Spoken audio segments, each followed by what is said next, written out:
This is from Catherine C. She says, she came to know the truth. However, my husband, my youngest daughter, and second son and their families remain LDS. And of course, they believe we've lost our minds. Her and part of her family have gone. It's hard to imagine how I could have believed that I needed anything but Jesus. I am so ashamed of having led my children into the church that teaches so much garbage as truth. The use of mind control is so clear to me now. If I could only have seen it 25 years ago, maybe my children would be caught in its steel trap. Getting them in was relatively easy. Getting them out is taking a miracle. And this is a common story that we hear in a complaint. Anybody who's involved in ministry to the Mormons know that when you come to know the truth and your family is still in that, it's brutal. You deal with guilt for having raised them. You can't do that.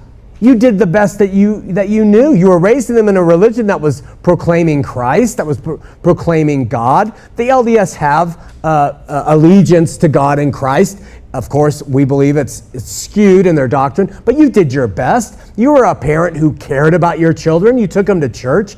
Do you think God is going to be you? I mean, you didn't know. None of us knew. I think of the people I baptized on my mission.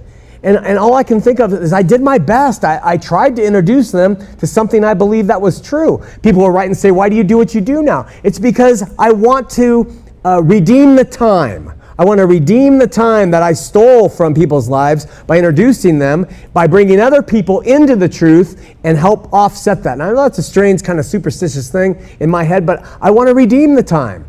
And I understand the feelings that you have as a parent, but I wanted to just wrap this one email up with this. Trust the Lord. Wait on Him. Wait on Him. Give Him all the leeway and just have faith. You could have a child die. Trust the Lord. Wait on Him. You don't think He can do things? You don't think He's working to redeem people and bring them about? Every knee will bow, every tongue will confess, and no man can say Jesus is Lord but by the Spirit? You don't think that that's going to happen? I do. Have faith. This is what pleases God, is that in the face of it looking like nothing's ever going to change, have faith that it will. Believe that it will. We talk a lot about miracles and miracle workings in our thing because I'm such a cynic, but that's a miracle for someone, a parent, to have faith that God will. Just like Abraham taking up Isaac, He will raise my son. I will lift that knife, but I know that my progeny is going to come through this kid. So I'm going to take him up there and I'm going to raise the knife and I'm going to do because I know God will. That's faith. That's a miracle in this day and age for a parent to say, I know God will redeem my family from the clutches of religion. And He will. He will. You believe that, you trust that, and you hang on. You hang on in faith and you'll see the miracle. You will see it happen.